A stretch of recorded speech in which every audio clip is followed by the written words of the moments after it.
And if you're not talking, and you're not one of the main players here, if you'll mute your microphone just so we don't confuse Zoom too much when we're trying to get everybody's input.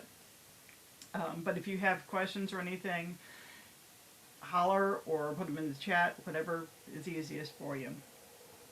Um, and with that, if you guys want to start with doing just a real brief introduction of kind of who you are, what your title is, how many years you've been fighting, and I'll let you fight it out as who wants to go first.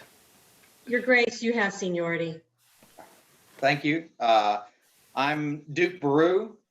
I have been fighting on and off for about 38 years. Started in Decatur, Alabama, and then when I came to the Atlanta area to go to college, have been here ever since.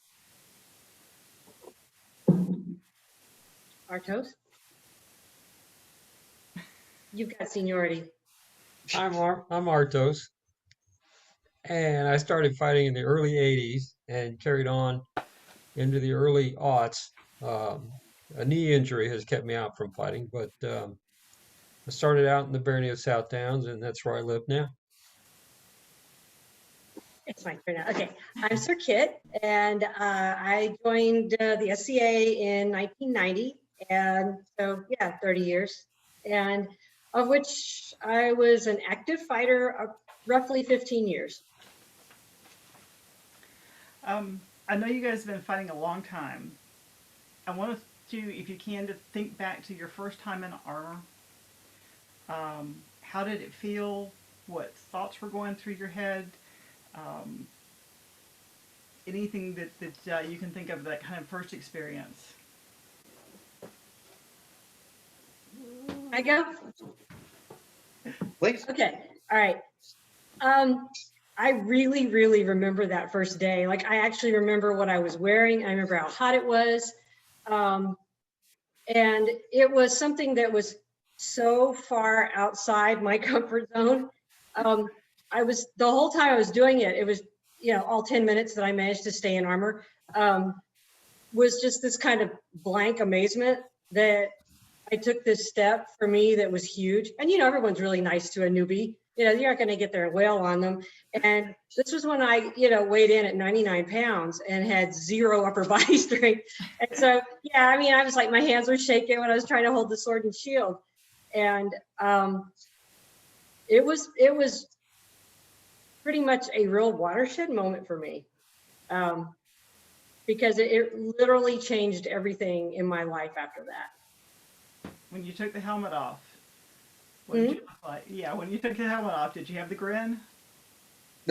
No, I think I was still pretty stunned. I was also worried about what my hair looked like.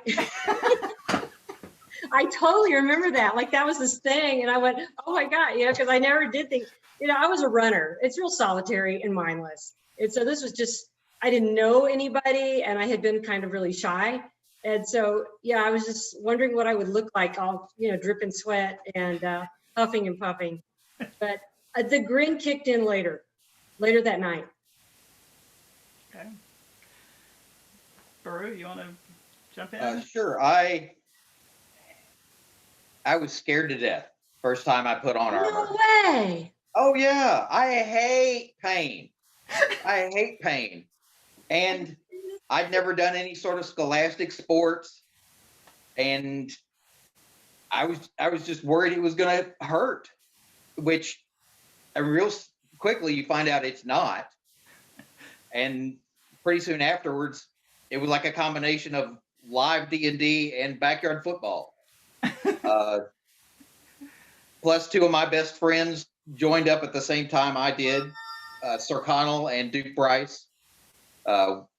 We had played D&D for years and met some folks doing that who were in the SCA and decided to try it out and never looked back. So did you have the grin when you came out from under the helmet? I'm not sure. If not right after the helmet, pretty soon after. Artos?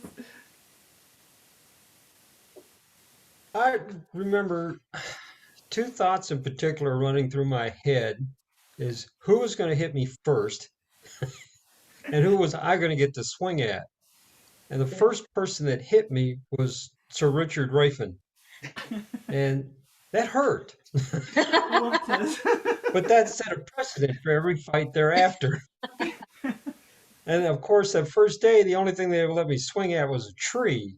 And so it took forever before I actually got to throw my first shot against Yeah. somebody. Again, that was also Sir Richard. And when my helmet came off, oh yeah, I was grinning. I was stoked. I could not wait for the next practice. It was just, I found a thing that I wanted to do. I never felt like the armor was inhibiting in any kind of way. I was just so overjoyed to be doing that you know, I couldn't stop. It was wonderful. How do I It was a not great know day. that? You weren't there. No, but I've known you forever. Like, how did we not ever talk about this in all of our fighting conversations? Thank you, Margaret, for bringing that up. I learned something about my own husband. I bet some of that grin was that eventually you were going to get to hit your brother with a stick. That was something I was looking forward to. Yes, yes. But I think he had the same idea.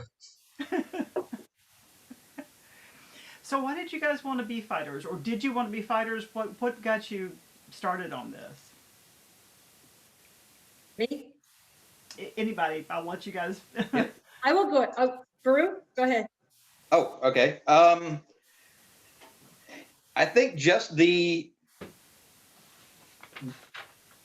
the appeal of the whole medieval aspect of it. That watching movies, playing D&D, reading all the fantasy books. That's what medieval people did, and we got to put on stuff and actually try it out ourselves. And then pretty soon after, oh, it's fun.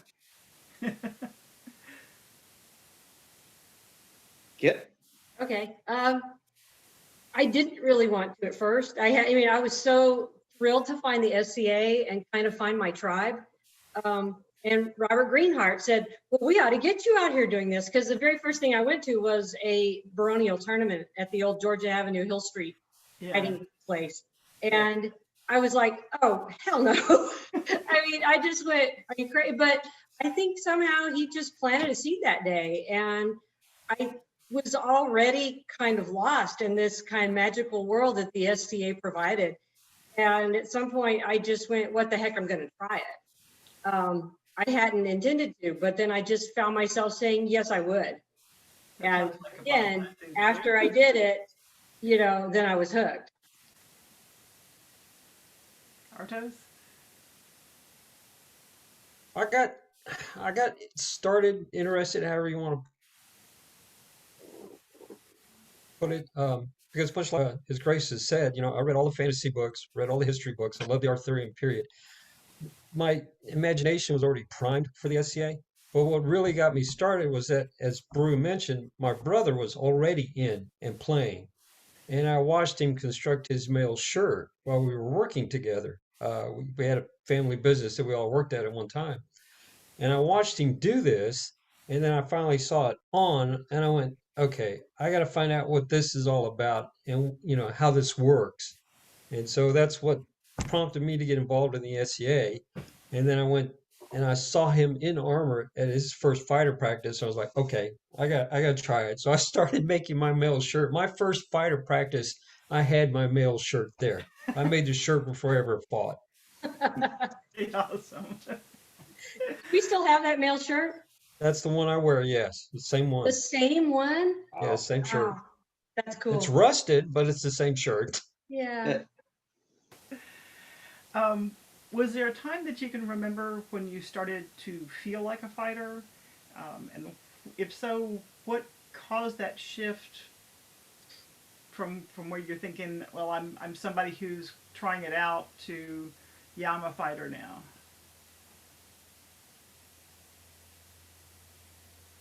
I think for me, it was an early team tournament I fought in. I can't remember if it was July Feast or something up in South Tennessee.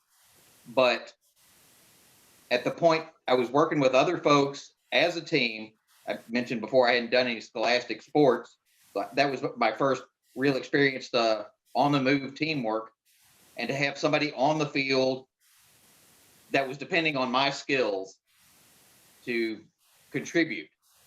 And I think that may be the first time I really felt like a fighter. I think the first time I ever staggered home covered with bruises, and I was so proud because I went, people are really hitting me because I'm a real fighter now, you know?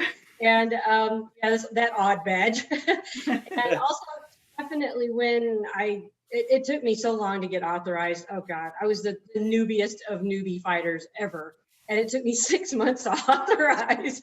And by that time, I had definitely had, you know, firmly considered myself a fighter. Well, oddly, I started feeling like a fighter, not so much on the field, but more off the field. It was the first time I got asked to join everybody after practice at Wendy's. There used to be a Wendy's near the original target Yeah. practice site. And they asked everybody to come and sit down. And we all put the tables together and sat down and we talked about practice. We talked about armor. And that was when I really started feeling like I was a fighter, that I was a part of the fighting community, and that, you know, I belonged. So that's what it was for me. It was the after fighting feast.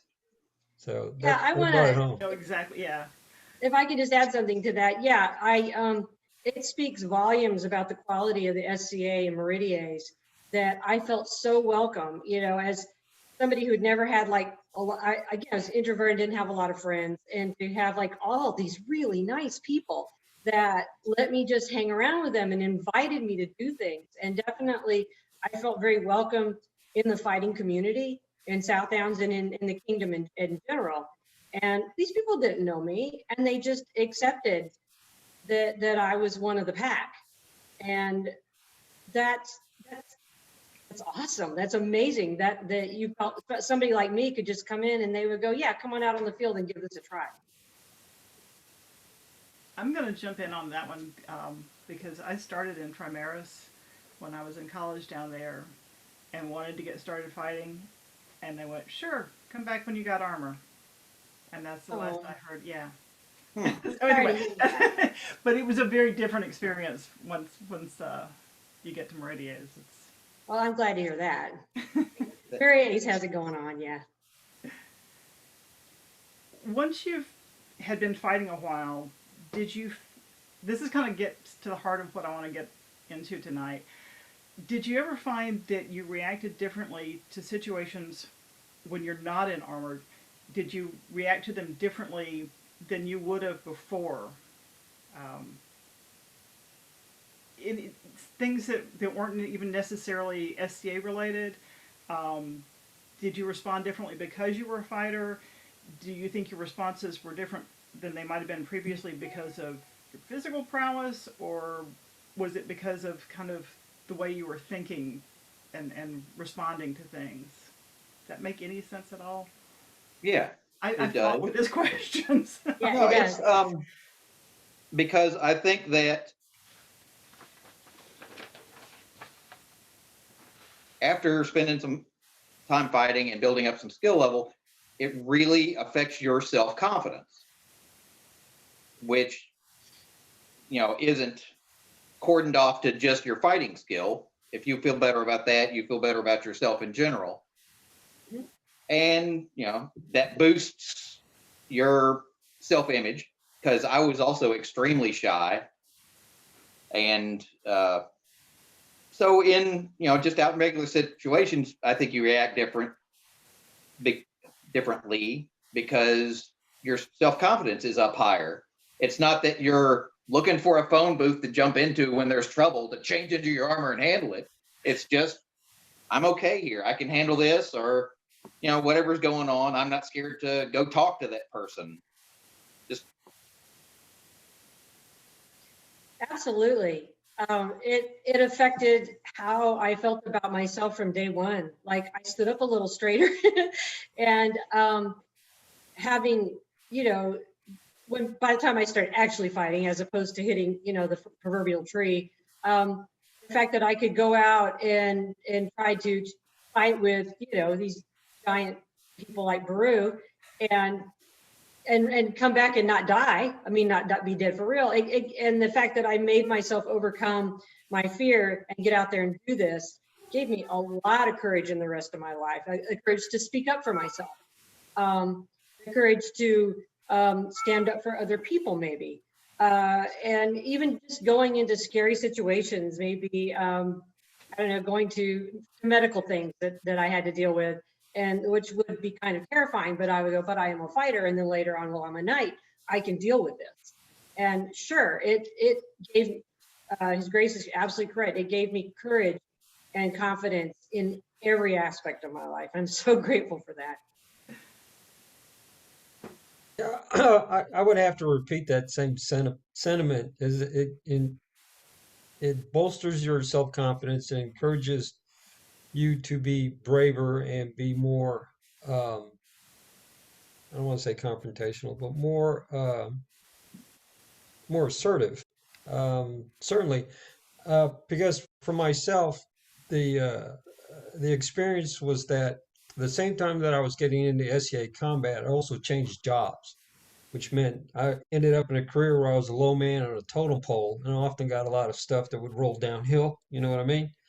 And so, being a fighter and gaining that confidence to defend myself, which is what you have to do on the field, really helped me in my career in being able to stand up for myself and speak my mind and just stand my ground when either questioned or I don't want to say threatened. That makes it sound too aggressive, but then you don't know who I work with. So anyway, it is it is a big confidence builder, and it really did change my outlook on how I perceive myself as much as I think people perceive me.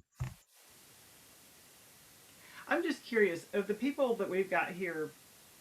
I know we've got the three that are talking are definitely fighters, but how many of the people otherwise have ever fought, been in armor at least once? Just curious. Giving it a shot. Had fun.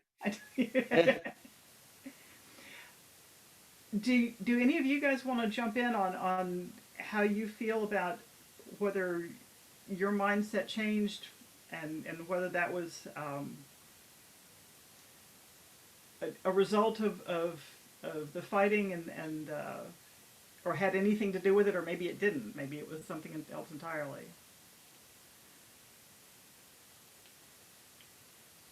Are you asking the three of us or the rest of the Well, I'm not audience? asking anybody else that's in the thing tonight. Nobody wants to jump in on that one? That's fine. Okay, I think along with that confidence, a good counterpoint that fighting gives you is humility, because on the field, no matter how good you are, there's always somebody who is either better than you are or has a trick you're not used to, or so I think it helps limit the braggadocio you might No, associate with confidence. Right. Oh, So- yeah, there's plenty of humility to go around.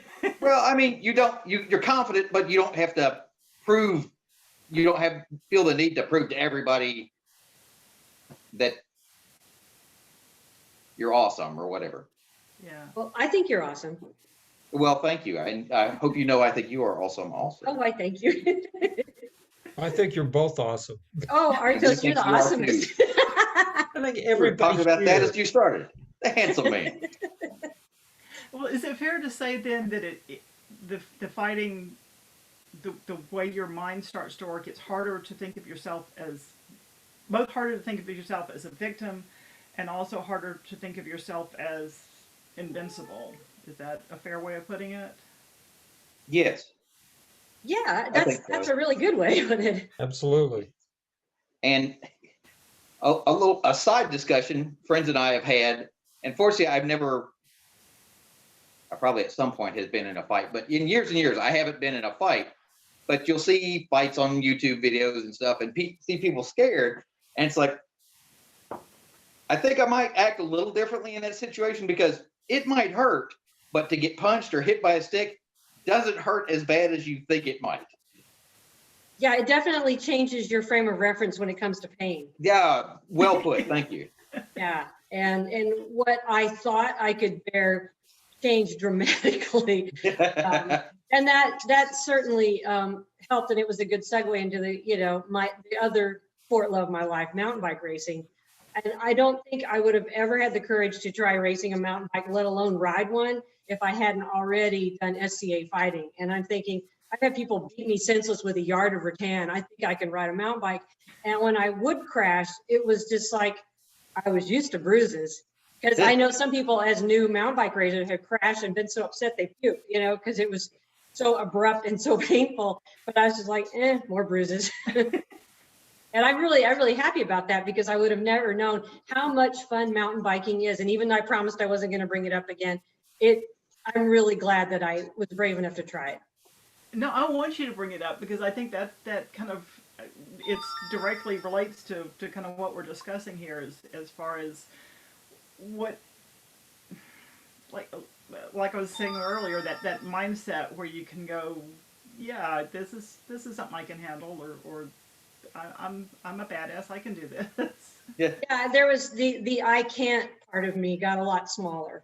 Like, and it became, well, maybe I can. And even now, when I'm like trying to ride some really sketchy, tricky part of the trail where you got to do a jump or something, I never say I'm never going to do that. I always say I will learn to do that later. If I don't get it that day, I actually don't ever go, no, never. I go, yeah, I'll get it eventually. And I would have never been like that if I previous to joining the SCA. Do you think that's ever going to change? I mean, I know you're not an active fighter right now. Is that something that you're ever going to lose, or is that a part of you now? I think after 30 years, it's definitely part of me.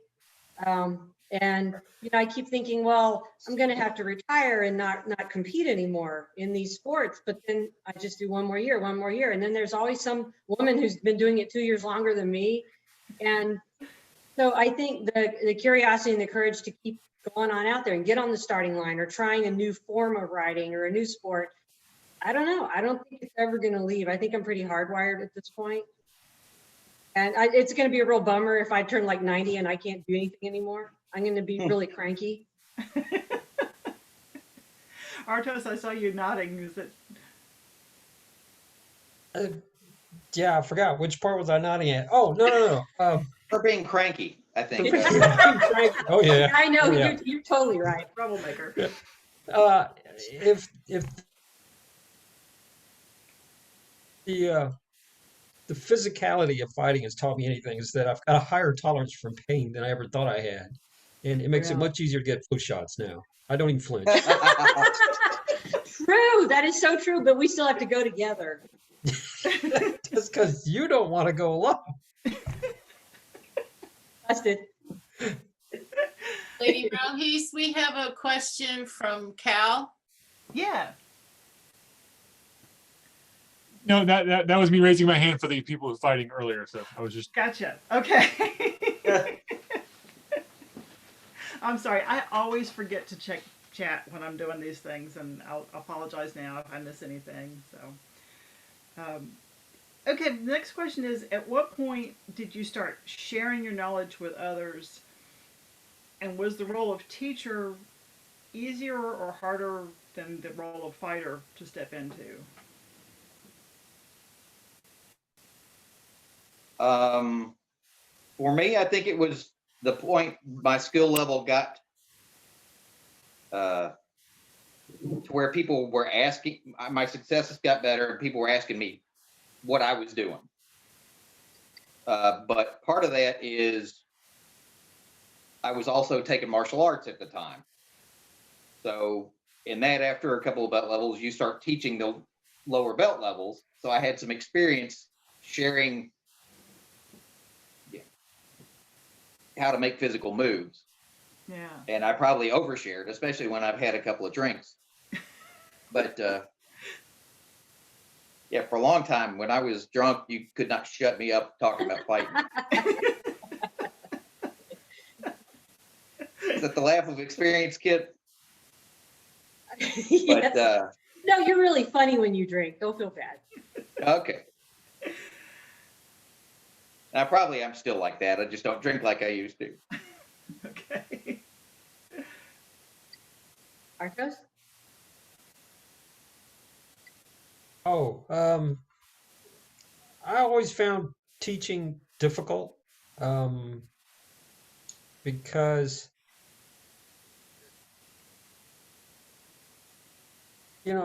if you've seen me fight or you have fought me, you know that I have a very oddball style, and it's not something that translates very well to other people. And so it's very hard to pass on what I'm doing to somebody else. So the best I was ever able to do as a teacher was to teach people how to beat me. Now, whether they can use that against somebody else, I don't know. But it was really, really hard to teach other people to fight. I had a hard time with it. The best that I can do is to advise people on their mindset, the attitude that they bring, you know, strategy and tactics, and to think through the combat before they ever get into it. That kind of thing, I feel that I'm good at. But as far as the actual physical teaching, no, I suck. I'm horrible at it. I beg to differ because really you got to a skill level you couldn't show. It's hard to show people what you did, but you got the level you knew what your opponents were doing. So you could always advise somebody, well, I see what you're trying to do. And I know this other guy, he does it like that, but better.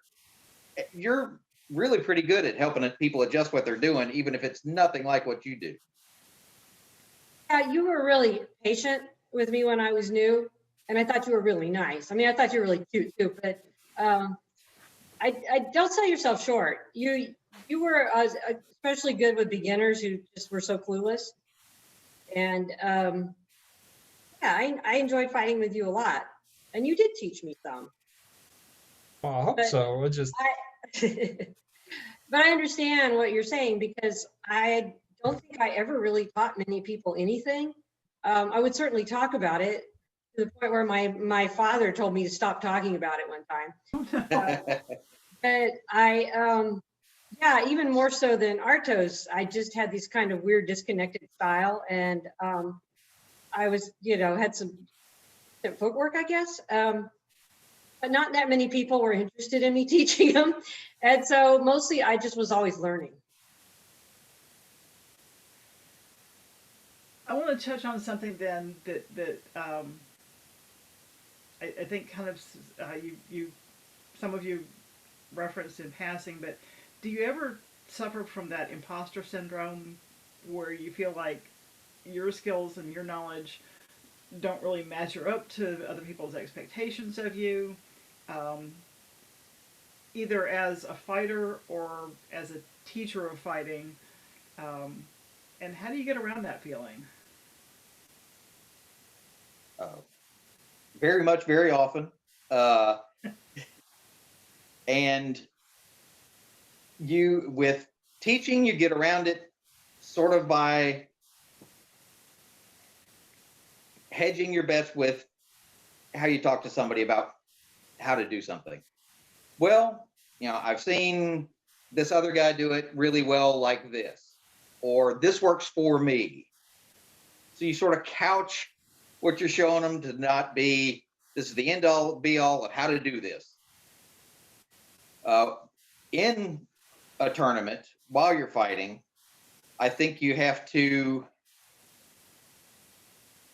there's a martial arts term called no mind.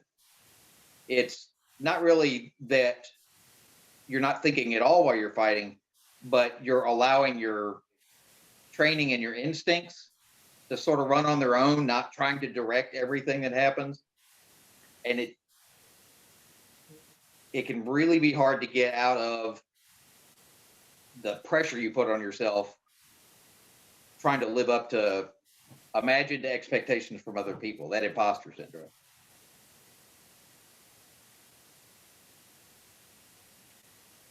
Artos, do you want to go or do you want me to go? go ahead. Okay. I don't think I felt like, I don't really remember feeling very impostery. I think because I was just working so hard all the time and lifting weights and running and doing everything I possibly could to try to get better. I would say my bigger problem is I worried about failing a lot. And it got worse after I got knighted because I didn't want to let anybody down. And I was kind of visible because being at the time like the only woman knight in the area. And so I put a lot of pressure on myself. This is a self-inflicted problem. Everyone else was lovely. But I wouldn't say so much as I didn't so much feel like an imposter as I just worried and worried and worried that I was, about failing, about making a mistake, about not having a good day on the field. And it ultimately became, this huge problem for me. So my problem tended to edge over in that direction.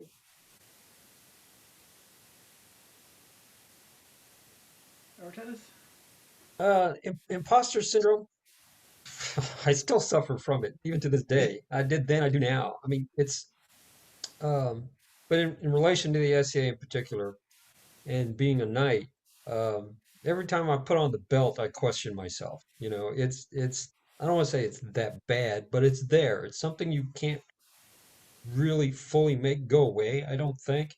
Um, it may be just a an addendum to the sense of humility that we should bear is that, am I really worthy of this? And it's it's one of those things that it can be limiting, of course, and it can inhibit your activities as well as cripple you on the field. I mean, if I get out on the field and I have that helmet on, but I've still got that imposter syndrome running through my head, I'm gonna suck, and I know it. It's there. If you can't, like Bruce said, if you can't get into that no mind state, things probably aren't going to go very well. Um, the thing that I found is that there has to be a certain point where you can compartmentalize that syndrome. You can't necessarily make it go away entirely, but you can like put it in a box and lock it up for just a moment. Those are the best days I had on the field, is when I was able to take that aside and just forget about it and not question who I am or where I'm at or what I'm doing. Just be me, be in the moment and fight. And that was the best way to deal with the imposter syndrome. But no, I still suffer from it. It's just part of the game, I guess. I really don't know how to make it go away. Well, is imposter syndrome and basically sports performance anxiety, are they the same or are they just related? They're the same. And Okay. that failure you were talking about or my understanding of imposter syndrome is that failure is you failing to meet what you think others' expectations of you are. Oh, yeah. Okay. So, yeah, then I did suffer from imposter syndrome.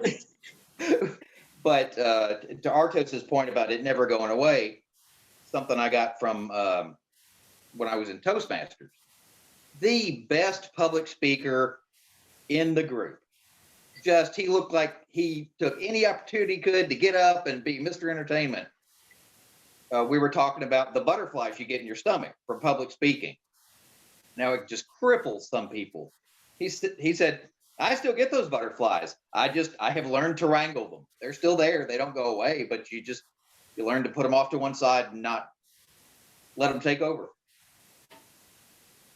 Well, it's interesting because in the early questions, when we were talking about when you started fighting, how it increased your confidence and made you feel kind of more centered and more able to do things, explore different things.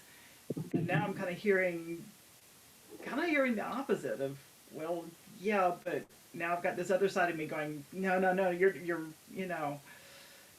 not good enough. You're gonna fail. I think all the time that I've struggled with this. I never put those two together like that. It's, like opposite ends of it. I had the courage to go try more and more things, but I still worried, am I going to be a failure? Yeah, I think they were both there together all along. Because even starting fighting, you didn't want to completely suck at it. Oh, I want to at least block one blow. Okay, I blocked one blow before I got killed. Yay! Or at least I saw what John Madkelt was going to hit me with.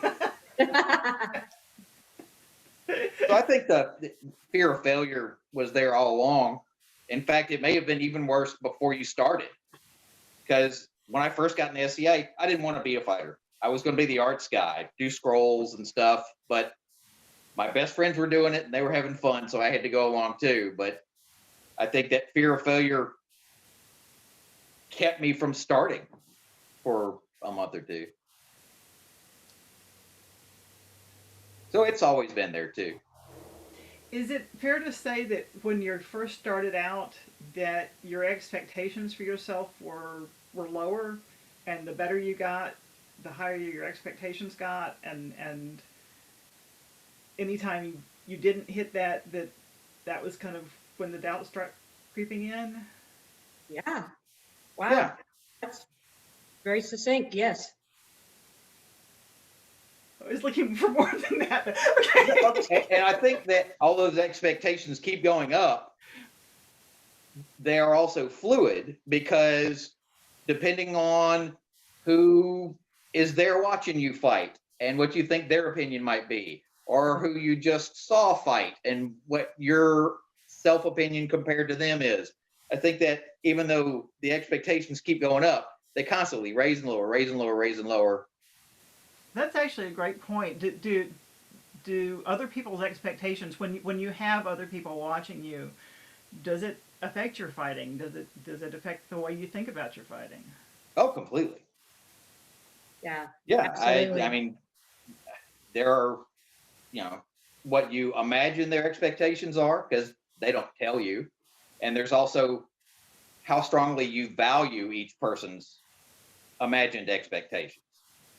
Oh, I was fine until my wife came out to the field, and now I really don't want to see her see me just completely lose it. Yeah, I think Baru's correct. The expectations are very fluid. You've got your own personal expectations, of course, and you have the perceived expectations of what people who are watching you fight are expecting. And then as your skills uh, either progress or regress, in some cases, your expectations change. And I can remember clearly in the early years not not even being able to articulate what my own personal expectations were. It was just keep fighting, keep getting better, keep being on par with as many people as possible, and just see where it goes. Because fighting is an open-ended sport. There's no telling where you're going to be, over time, and so you just keep doing it and see where it takes you. So the expectations were very open and very fluid the entire time. Um, okay, I'm going to shift subjects then. When you climb into armor and you pick up your sword, what is your goal? Is your goal to win? Is your goal to learn something? Is your goal to teach something? Does it depend on kind of what situation you're in? What the context is, if you're at a tournament, or if you're at a fighter practice, or if you're at a war, or whatever? I think it very much depends on the situation because not only is it, the difference between being at fighter practice and working with somebody new compared to being in a tournament, it's who am I against in the tournament? Am I against somebody that I think is going to challenge my skill? Am I really going to have to be in gear for this fight? Or has a fairly new guy come out against me and I want to win, but I also don't want to embarrass him. I want him to have fun too. So yes, very much it depends on the situation. My battery's running low. Hang on a second. I'll be right back. Artos, you Okay. take it while Yeah, she Artos, goes go take it away. batteries. What was the question? When you climb into armor, you pick up your sword. What is your goal? Is your goal to win the fight? Is your goal to learn something? Is your goal to teach something? Does it depend on the context of where you are and what you're doing? It does depend on the context. Baru has that right. If it's a fighter practice and I'm aware that there are uh, plenty of new people around. Then, of course, as bad as I think I'm at it, you want to be able to teach, and hopefully people will gain something from the experience. So it's very much an educator's mindset. If it's a tournament, um, my biggest concern for a tournament is to not embarrass myself, and not be an embarrassment to my order or anybody else out there. I want to make sure that everybody has a good time, and I have a good time, and the fights go well. If it's a war, uh, there's a slight difference. Is that my mindset going into war is that I want to be a asset to my side. I want to fulfill my obligations for my side in that particular conflict. And so it varies. It does vary very much situational. Yes. Go ahead, Kit. Hi. Okay, this part of the house doesn't look as clean as the other part, but okay. Uh, yeah, I mean, I'm just going to echo what everybody else said. It's very situational. And yeah, Artos, I totally understand in tournament. Just don't want to let the order down. Just didn't want to make a fool out of myself. Want to make sure I called my blows and didn't upset anybody. And yeah, I mean, in a fighter practice, it was all about learning. It was always all about learning because there's always somebody you can learn from. And in battles and tournaments, it was about trying to win and not do badly. Do you have a preference? Do you, as far as when you're fighting, do you like fighter practices more than tournaments? Tournaments more than wars? What? Don't like tournaments. All that scrutiny, yeah, and I really never did get over that, and shame on me. But yeah, big battles and skirmishes and running around the woods, and that's all just a big adventure, and you just have the best time, and craziest, most wonderful things happen out there, and you meet funny people, and you just go nuts out there, swinging sticks, everything's great, and fire practices are good. They're crucial. And it always gave me a little bit, again, the same kind of performance anxiety because I didn't want to do badly. I didn't really worry about being hurt. It was always just about not being able to live up to my potential, I guess, and that I wouldn't be able to do my best because I'd be, worried about looking bad or something. Yeah, Artos? You want to elaborate any of that? I don't know that I have a particular preference. I try to treat, or did try to treat every um, combat scenario, whatever you want to call it, every event the same. I found that works best, uh, you know, because as we learn from history, and the Romans said that, treat every practice like it's a war, so that every war is like a practice. And it's kind of the mindset that I tried to keep when I went to practice is whatever I'm doing here is going to be the same thing I'm doing later at an event. So whatever I'm doing at an event should be just the same as if I was at practice. So I never really had a preference over which one. It was just, I tried to keep it all the same, so it kept me on an even keel mentally. Cool. Boru? Um, Before I get into my answer, something I wanted to say about the mindset in the different situations is there's never just a singular focused mindset because, like in a tournament, you're constantly trying to do your best, both with prowess and performance and presentation. But, wanting to win comes into from one side, and how you feel about the guy you're fighting comes in occasionally. But so I don't want it to sound like we go onto the field and we are Bruce Lee and we are incredibly focused and this is how our mind works. But used to be, above all, loved a tournament. I love the competition. I love the physical challenge of it. But I have really also come to love fighter practice or pickup fights and stuff at events and teaching, because there is nothing like the feeling of showing somebody how to do something and hearing that bell go off in their head and they got it, and then watching them go use it on somebody else. That's as thrilling as anything else. Wolfson, I see you nodding your head, and I want to hear your thoughts on this, since you're such a great teacher. I think for me, it's fun. I want to go out and have fun. And in tournament, I want to win because it means I get another fight to have fun in. Fair. I know that sounds a little bit crazy. I love teaching. I always have. Done it for a long time. A lot of this stuff, my focus at it changed probably 10, 11 years ago when I came back to fighting at 50, because all this is bonus time. So performance anxiety, up, down, any of that stuff doesn't matter anymore because hell, I'm still out there. So everything that has happened since then has just been like cool. But I love my favorite form of fighting is tournament.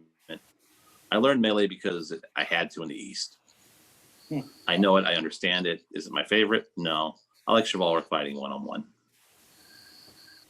And pickups are fun. And I just have a gas out there. Fun first. One last question for you guys. Have you ever tried to explain your hobby to people outside of the SCA? And if so, how did you explain it, and how did that go? Did they get it, or was it just kind of, you do what?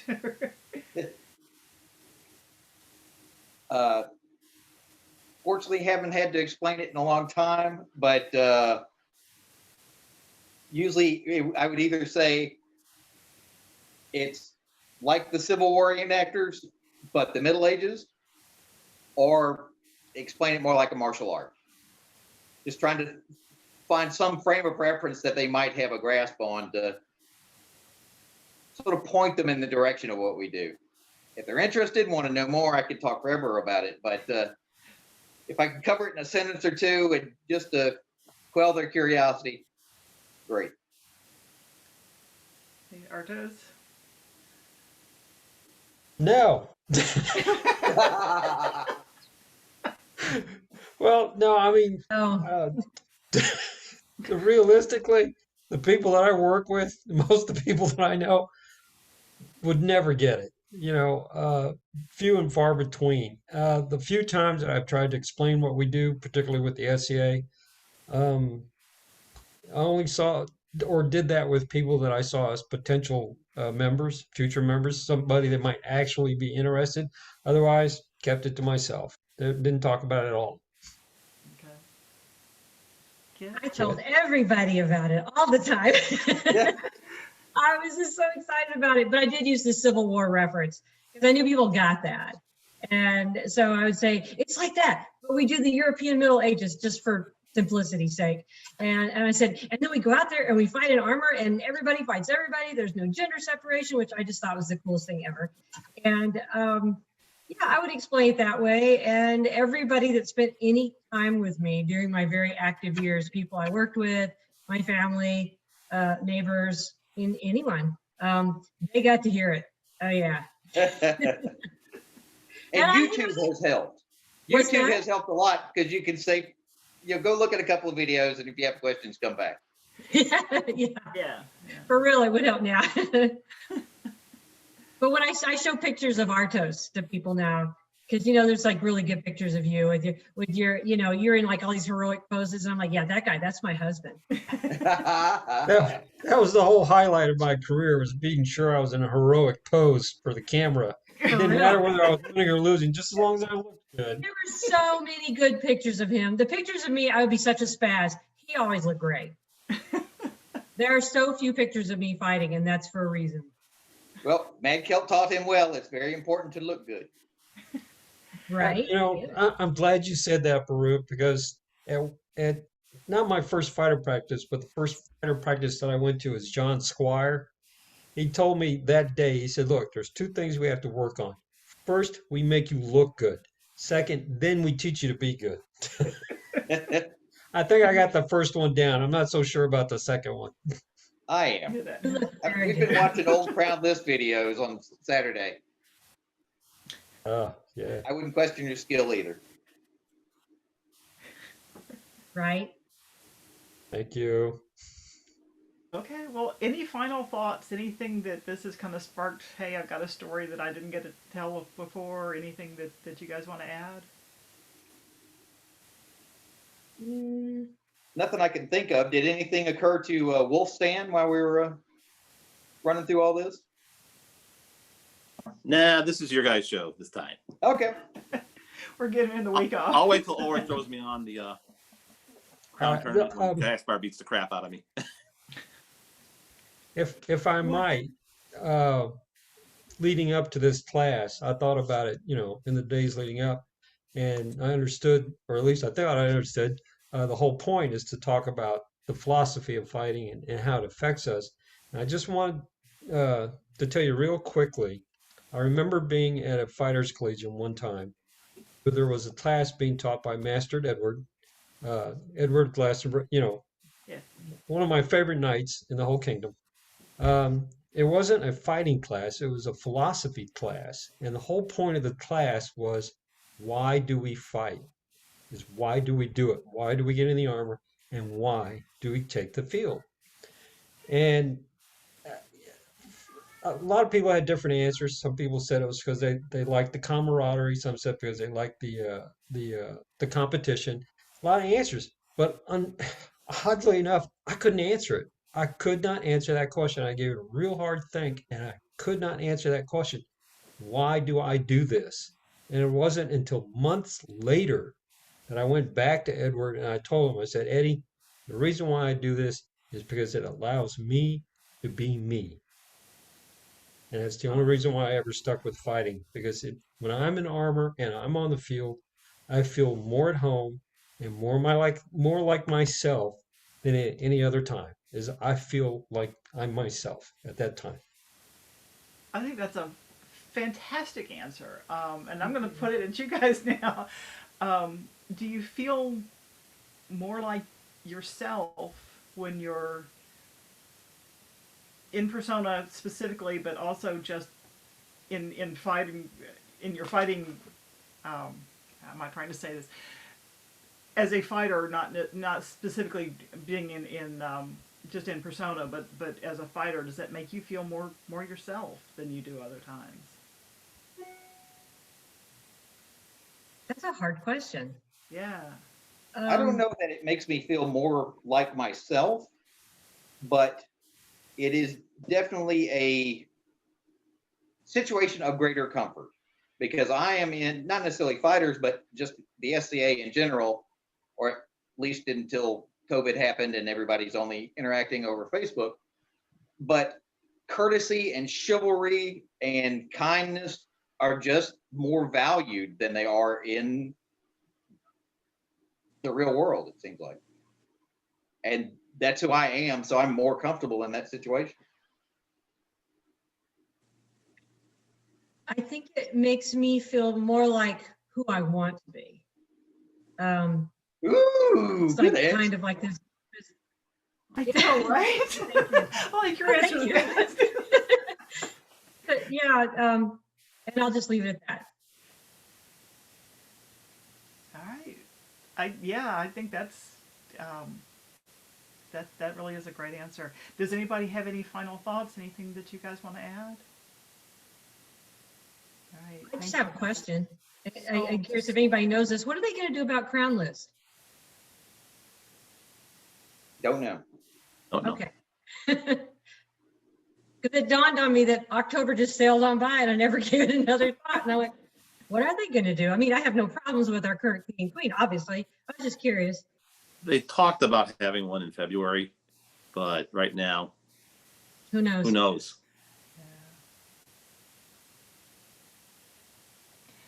Thank you guys so much for volunteering to let me put you through this.